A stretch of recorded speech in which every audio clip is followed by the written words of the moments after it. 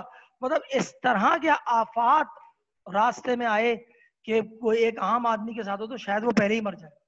صحیح نا, مطلب سمندر میں اس لیے پھینکا گیا کہ بھائی مجھے سمندر میں ڈال دو. جب سمندر میں ڈال دو گے تو کیا ہوگا کہ بھائی مجھے مچھلی کھا جائے گی, مر جاؤں گا, یا پانی ہی مر جاؤں گا. اس کے باوجود اللہ نے ان کو زندہ رکھا. صحیح ہے نا, یہ اللہ کا ایک نظام ہے. بات سمجھ میں آ رہی ہے؟ اب اس چیز کو ذرا اگر آپ غور سے دیکھیں, ٹھیک ہے, تو چیزیں جو ہے وہ آپ کو جو ہے وہ یہاں پر باقاعدہ اس میں نظر آتی ہیں. کیا کہ جناب اگر ہم ان چیزوں کو یا ان معاملات کو اگر دیکھتے ہیں تو اس میں کیا کہ حضرت ابراہیم علیہ السلام ایک ایسے گھر میں پیدا ہوئے کہ جہاں پر باقاعدہ جو ہے وہ بت بنائے جاتے تھے, ٹھیک ہے نا, صحیح ہے نا, مطلب ان کے والد صاحب خود بت بناتے تھے, ٹھیک ہے. لیکن اللہ نے وہ ایک ایمان کا نا معاملہ اختیار فرمانا تھا, اور اللہ نے ایسے ایسے امتحان لیے. پہلا امتحان کیا کہ بھائی بیوی بچوں کو ریگستان میں چھوڑ کے آ جاؤ, اور ریگستان کے اندر جو ہے وہ ان کو باقاعدہ چھوڑنے کی کوشش کی گئی, ٹھیک ہے, چھوڑ کے آ گئے. وہاں بلکتے میں اور آپ جائیں تو اتنے ہم جو ہے نا در حقیقت باتیں کریں گے جس کی کوئی حد نہیں, لیکن کیا چھوڑنے کی بات ہو گئی. پھر اس کے علاوہ اگر بات کی جائے تو مطلب ایک تو یہ معاملہ ہوا, اس کے علاوہ اگر آپ دیکھو تو یہاں پر ایک چیز اور سامنے آئی, اور وہ کیا کہ آپ سے بولا گیا کہ قربانی دے دو اپنی عزیز ترین چیز کی. بچے کی قربانی کا معاملہ اختیار آ گیا. بچہ بھی کہنے لگا کہ ہاں بھائی ٹھیک ہے جی, اللہ کی راہ میں مجھے قربان کر دیں. اب آپ یہ دیکھیں وہ قربانیاں تو ہوئیں, اور سارا واقعہ آپ نے پڑھا بھی ہے, اور رہتی دنیا تک جو ہے نا اس کو باقاعدہ پڑھا جائے گا. تو یہاں پر وہ کہتے ہیں کہ اگر آپ غور سے دیکھیں تو اللہ تبارک و تعالیٰ کی مطلب آج وہ لوگ نہیں ہے نا, مطلب اگر دیکھا جائے تو ظاہری طور پر تو مثال کر گئے, ٹھیک ہے نا, حضرت اسماعیل علیہ السلام, حضرت بی بی ہاجرہ, حضرت ابراہیم علیہ السلام مطلب دنیا سے رخصت ہو گئے. لیکن اس کے باوجود اللہ نے ان کے وہ اعمال جو اللہ کی بارگاہ میں مقبول ہیں آج بھی زندہ و جاوید ہیں. اگر آپ تھوڑا سا دیکھ لیں بحیثیت مسلمان, پورا حج 3 شخصیات کے اعمال ہیں اللہ کی بارگاہ میں اتنا مقبول ہے کہ اللہ اس دن بہت خوش ہوتا ہے کہ پورا حج کا جو معاملہ ہے نا وہ 3 لوگوں کے اعمال ہے. 3 لوگوں نے جو اعمال کیے اور جیسے جیسے وہ اعمال کیے وہی ارکان دہرانے کے عمل کو حج کہتے ہیں. نمبر 1 حضرت بی بی ہاجرہ, حضرت ابراہیم علیہ السلام, حضرت اسماعیل علیہ السلام. قربانی ہوتی ہے, کنکریاں ماری جاتی ہیں, وقوف کیا جاتا ہے, بیٹھا مطلب یہ سارے وہ اعمال ہیں. پھر وہ صفا و مروہ کی سعی کی جاتی ہے, طواف کیا جاتا ہے. ہر وہ معاملہ جو وہاں پر ان تینوں سے جو ہے نا وہ جو ہے نا عمل میں آیا وہ اس کا حصہ بنا دی گیا. تو بات وہی ہے کہ تقدیر الہی, اور اگر آپ اولیاء کرام کی زندگی دیکھ لیں اس کے اندر بھی ایسے کہیں نہ کہیں آپ کو چیزیں ملیں گی کہ توفیق انسانی اور تقدیر الہی اکثر برگزیدہ افراد کی ناکامی میں جلوہ گر ہوتی ہے.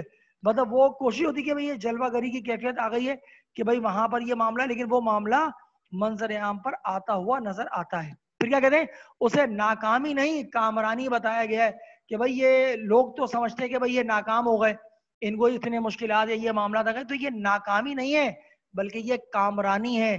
یہ زندگی کے آگے بڑھنے کا جو ایک معاملہ ہے جسے کہتے ہیں نا کامیاب و کامران, تو یہ کامیاب و کامران کی جو کیفیت ہے وہ ان کے ساتھ شامل ہے. پھر کہتے ہیں محمد علی کی ذہانت اور فطانت اب کہاں ملے گی. اچھا بھائی ذرا مجھے یہ بتاؤ یہ ذہانت اور فطانت کیا ہوتی ہے؟ آپ میں سے کوئی جانتا ہے؟ بتاؤ. ذہانت کسے کہتے ہیں اور فطانت کسے کہتے ہیں؟ کون بتائے گا؟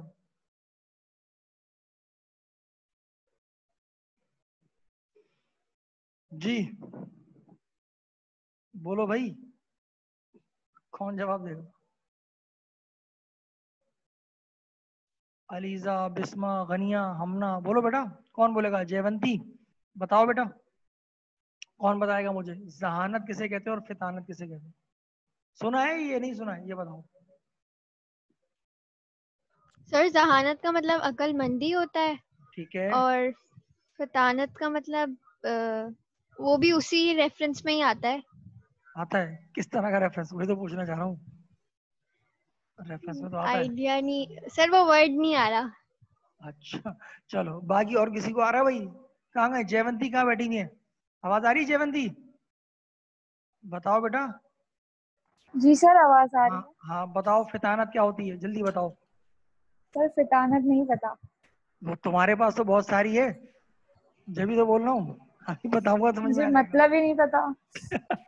چلو ابھی میں بتاؤں گا نا بھی تو سمجھ میں آ جائے گا کہ میں نے تمہارے بارے میں کیوں کہا. تمہارے پاس تو بہت ہے فطانت, صحیح بتا رہا ہوں. ٹھیک ہے نا, وہ کہتے ہیں نا کچھ چیزیں انسان کے پاس ہوتی ہے انسان کو خود نہیں پتا ہوتا میرے پاس ہے. صحیح ہے, چلو اب سنو, ٹھیک ہے, باقی لوگ بھی سنیں بھائی, یہ اصل میں لفظ بڑے اچھے اچھے ہیں اردو کے اندر. ٹھیک ہے, اب سنیں. دیکھو سب سے پہلی چیز ہمارے پاس آ رہی ہے جناب, کیا کہاں گئی, یہ رہی, یہ ہو گیا ذہانت, اور یہ ہے جناب فطانت. ٹھیک ہے, اچھا جی, انگلش میں آپ بولتے ہیں انٹیلیجنس. صحیح جی. سو اگر آپ بات کر رہے ہیں جناب کس کی, ذہانت کی نا, تو ذہانت کے لفظی میننگ اس طریقے سے آتے ہیں کہ وہ عقل مندی, جیسے کہ ابھی غنیہ نے کہا کہ سر یہ دونوں ایک ہی طرح کا ریفرنس ہے. بالکل بات صحیح ہے کہ یہ دونوں ایک ہی طرح کا ریفرنس ہے. ٹھیک ہے, لیکن اب ان دونوں میں جسے کہتے ہیں نا اوریجن دونوں کا الگ الگ ہے. ان کی جو اوریجن کی بات ہے نا, جو پیدائش ہے وہ تھوڑی الگ الگ ہے. اس کو ذرا سمجھ لو گے تو بات سمجھ میں آ جائے گی کہ بھائی یہ کیا ہوتی ہے. ٹھیک ہے, دیکھو سب سے پہلی بات, جب ہم کہہ رہے ہیں نا محمد علی کی ذہانت, ذہانت کا مطلب ہے وہ علم, ٹھیک ہے, وہ عقل مندی جو کتابوں سے حاصل کی جائے, پڑھ کر حاصل کی جائے. یعنی آپ اردو پڑھ رہے ہیں, آپ کیمسٹری پڑھ رہے ہیں, آپ فزکس پڑھ رہے ہیں, آپ میتھمیٹکس پڑھ رہے ہیں, آپ بایو پڑھ رہے ہیں, جو بھی سبجیکٹ آپ پڑھ رہے ہیں, چاہے وہ دینی ہے یا دنیاوی ہے, کوئی سا بھی معاملہ ہے. ٹھیک ہے نا, تو یہاں کہہ رہے ہیں کہ محمد علی کی ذہانت, ذہانت وہ جو کتابیں پڑھ کر حاصل ہو رہا ہو.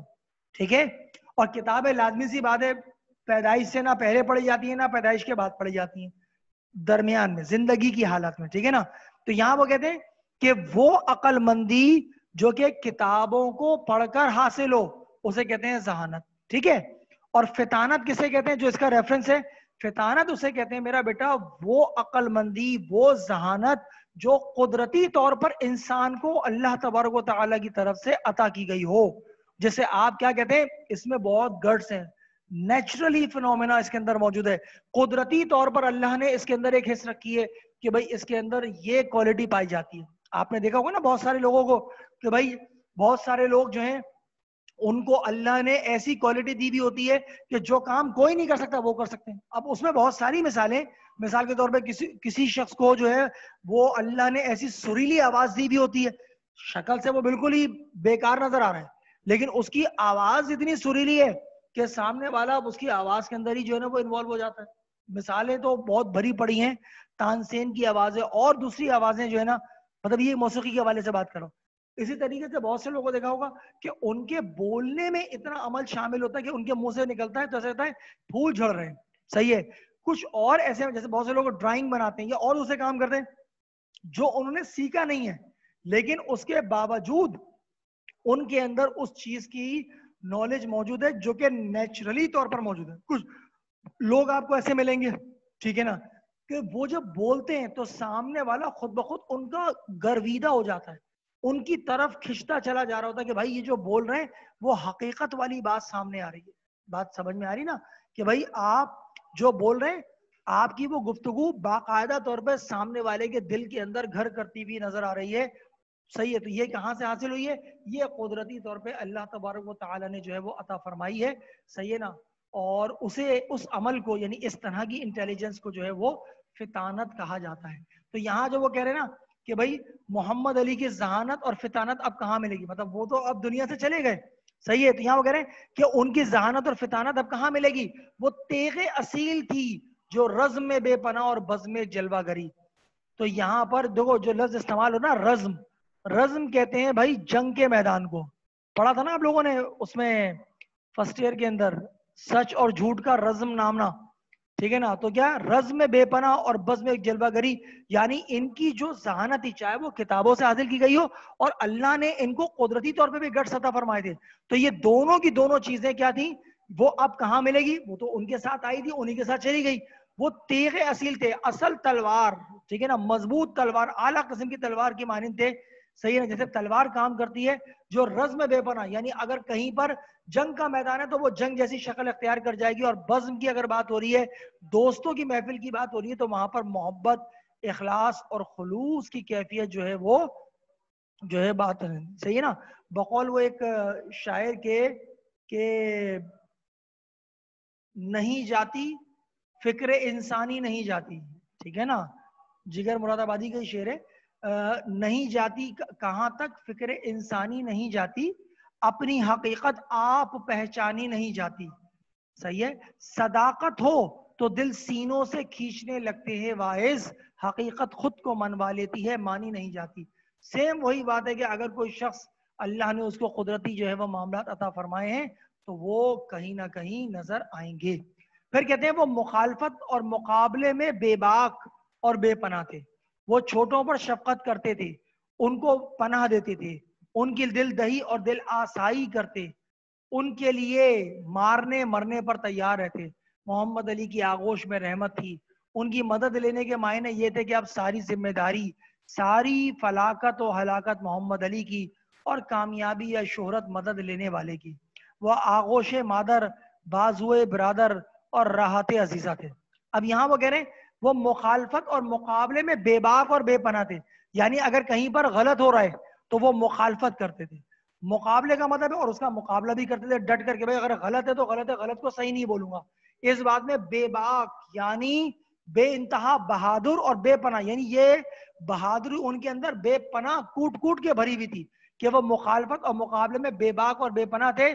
وہ چھوٹوں پر شفقت کرتے تھے, چھوٹوں پر شفقت کرتے تھے, ان کو پناہ دیتے. اب یہ چھوٹوں کا مطلب بچے نہیں ہے, مطلب کمزور لوگوں کی بات ہو رہی ہے کہ جو لوگ اس دور میں کمزور تھے, ان کمزور لوگوں کی جو ہے وہ ان کو اپنی جو ہے وہ پناہ میں رکھتے تھے کہ بھئی آپ میری پناہ میں آ جاؤ, میں آپ کو شیلٹر دے رہا ہوں. صحیح ہے نا.